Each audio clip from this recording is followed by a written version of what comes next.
Так, друзья, всем очередной привет. Я сейчас только что пришла от косметолога, но не от того косметолога, к которому я все время ходила, да, у которого я делала лазер, а другого. Я решила попробовать другого. Нашла, в Инстаграме она у меня там выплыла каким-то образом. Вот, и решила я попробовать сходить к ней, потому что у нее есть страничка в Инстаграме, там она выкладывает как бы свои, работы, да, то, что она делает, вот. И, я решила к ней записаться, через Инстаграм записалась, вот сейчас сходила. Пробное такое, так скажем, знакомство.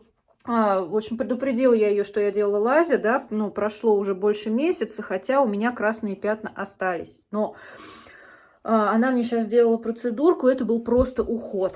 То есть ни чистку, ни чего-то, тем более еще более сложное мы не делали, потому что она сказала, что кожа и так там как бы в шоке, да, еще пока после лазера делать особо пока ничего с ней нельзя, даже чистку. Вот, и поэтому мы с ней сделали, уход. Просто уход, это был очищение, такое с помощью геля, масочки и массаж. Вот, и в конце она мне сделала альгинатную маску. В общем, собственно, довольно приятная процедура, длилась она час.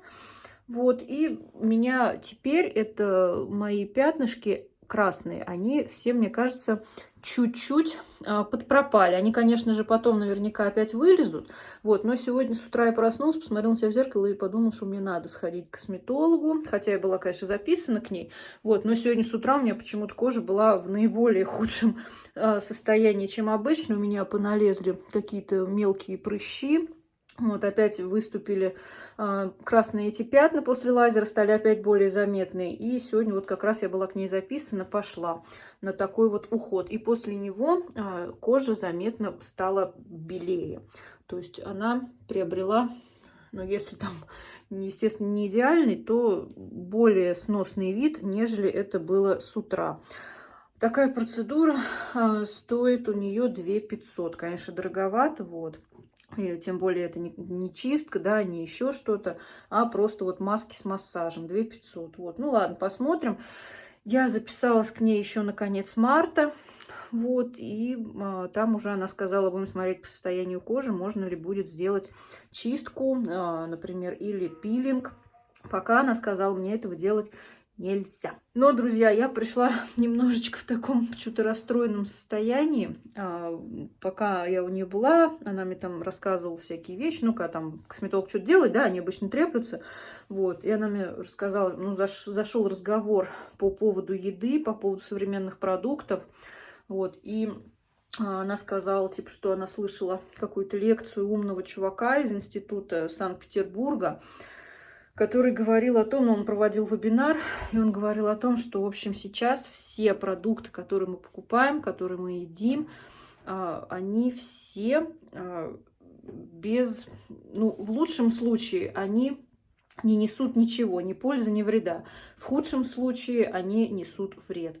Вот такие вот сейчас у нас, друзья, продукты, потому что сами мы знаем, овощи резиновые, да, фрукты напичканные нитратами, курицы антибиотиками, мясо и так далее. В общем, покупать все это есть страшно, что делать непонятно. И вообще земля у нас растратила за время своего существования, растратила свои ресурсы. То есть она уже, то, что на ней растет, то, что она растит, выращивает, да, вот почва, земля, она уже ничего ей не дает. Там ни микроэлементов, ни витаминов, ничего. Вот. И, собственно, как спасаться? Спасаться там нужно всякими витаминками, которые покупают в аптеке. Вот. Можно подумать, что это пропаганда, да, что это там покупаете вот в аптеке, там обогащаете. Но она говорит, что нет. Вроде как он говорит, что лучше покупать обычные витамины, а не БАДы.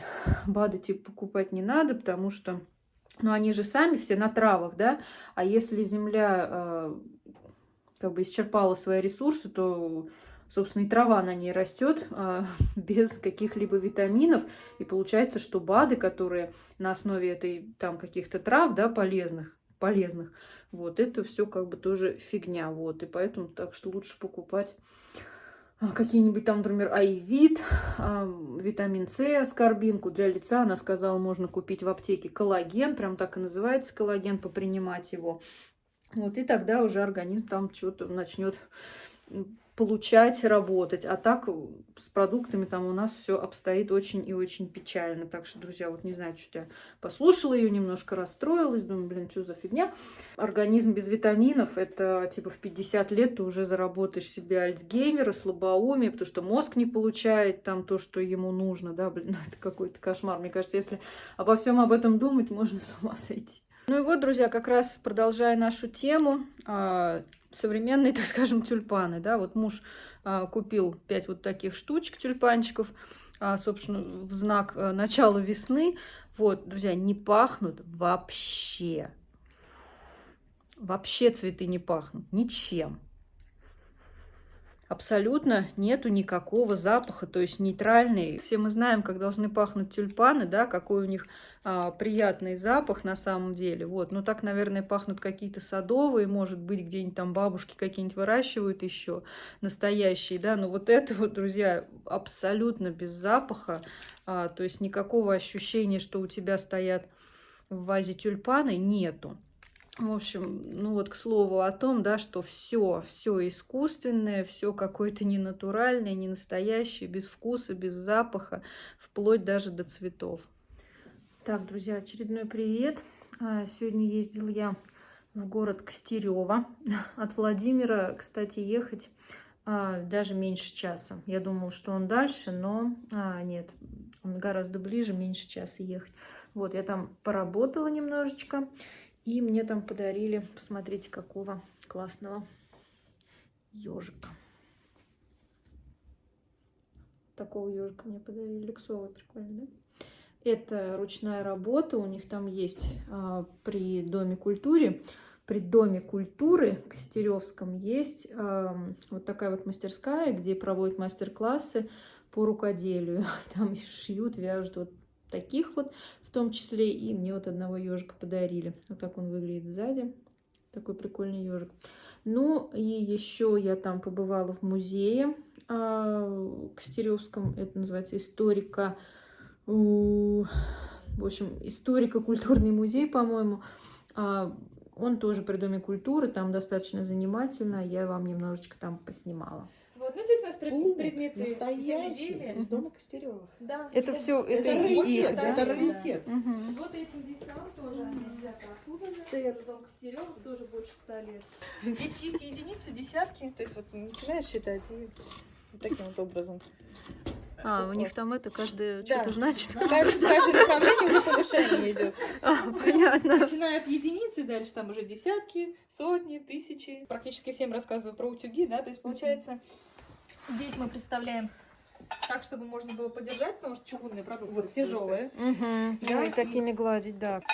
Сюда закладывался уголь, вот, и здесь уже на протяжении получаса раздувалось, да, то есть даем детям подержать, это тяжело. Да. Вот эти портреты, это реально живущих, это мы купили в Болтино, домик, переехали туда, и вот это люди реально там жили, Калашниковые. Ой, это уж сколько лет. Вот эти часы, это реально были у них в избе, вот эта икона, вот этот комод. То есть больше 100 лет. Здесь воспроизведено практически по факту вот именно жилое вот жилище. На тот момент еще не Костерёва гуляла барышня, и судя по качеству материала и по пошиву, это именно не крестьянка. Через 100 лет сохранилось. Да, к сожалению, хранилась верхняя часть не очень удачно, поэтому немножечко испортилась.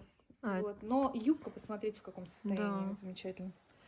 По Костерёву так ходили, да? Да, гуляли барышни, конечно. Было приличное место.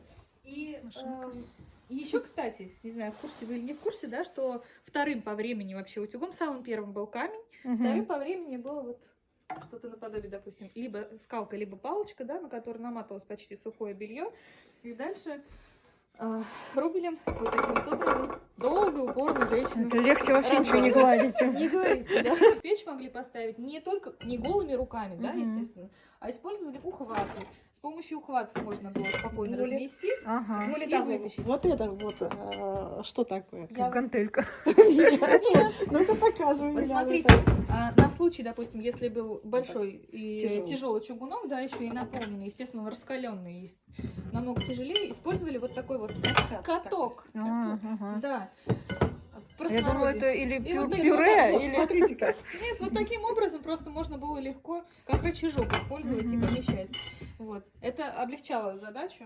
Мгм. А вот Да. А по идее вот кусочек деревяшки, да?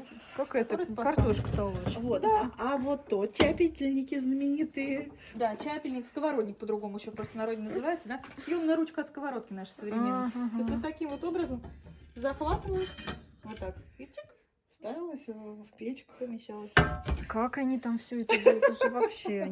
На самом деле женщины раньше были очень сильные, просто нереально. Как вы думаете, что это такое?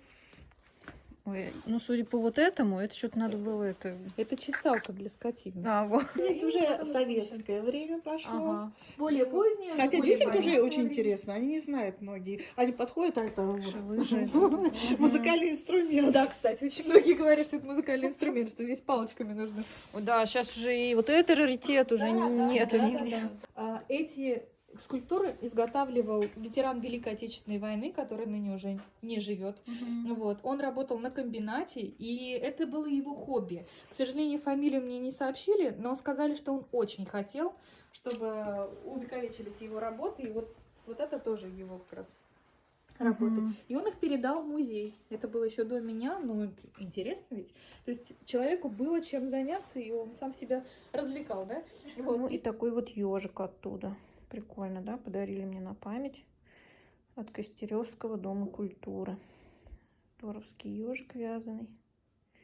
Мягенький. Так, друзья, ну а я сейчас у нас сегодня, если честно, вечер пятницы. Я не знаю, когда выйдет этот влог, но сейчас у нас вечер пятницы. Вот, и сегодня мы хотим опять сходить.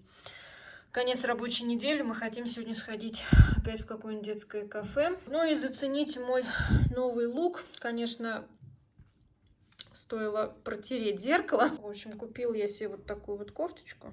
В общем, она такая прикольная, с такими рюшами. И вот такой вот какой-то штучкой непонятной. Ну ладно. Вот такие вот тут рукава. И вот такие вот штанцы я купила, в общем. Ну, мне кажется, под эту кофту нормально. Вот такие вот штаны. Так, друзья, вот мои гунканчики суши.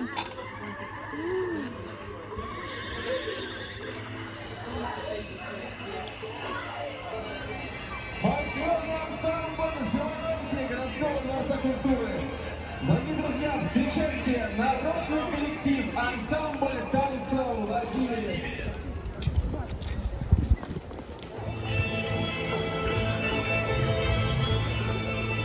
Так, друзья, всем привет! Мы сегодня присутствуем на Масленице. Всех тоже поздравляем с Масленицей, с прощенным воскресеньем.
Вот, смотрите, друзья, какой трэш. Я никогда не сяду вот в такую штуку.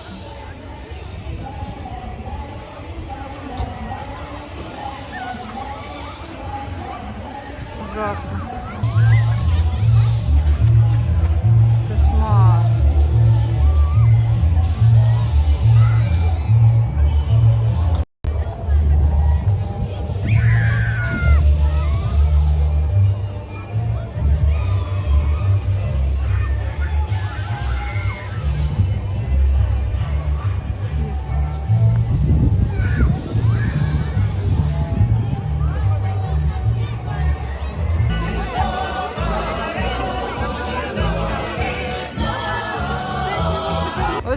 такой аттракциончик небольшой.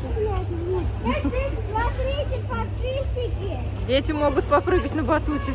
Можно прыгать прямо в зимних сапогах, в одежде. В общем, только деньги давай. Ой. Саш, видно-то плохо из-за пленочки. Тут же за пленочкой все. Можно на батуте прыгать прям в сапогах и в одежде, потому что холодно.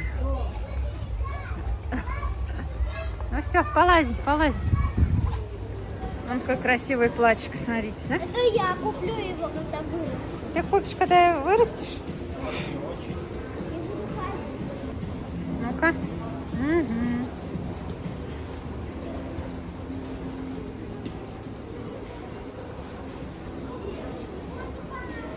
Вон какие игрушки, смотрите, Я да? попрошу папу Классно. вот это вот купить. А сколько они?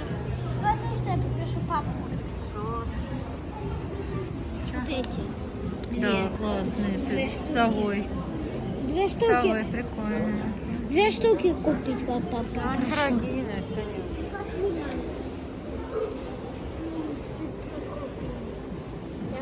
Ну, это как украшение. А вот полотенчики, смотри. За 700 рублей полотенчики. Ой, бегом в детский клуб-то. Бегом в детский клуб-то.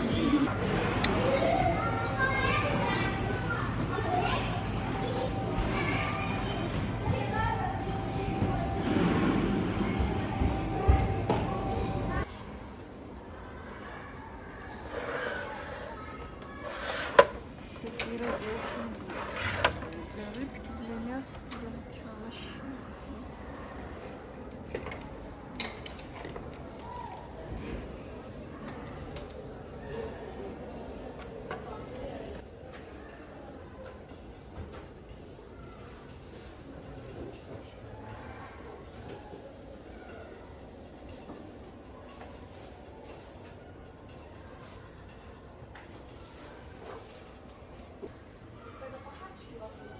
Так, вот это вот называется устрица, товарищи.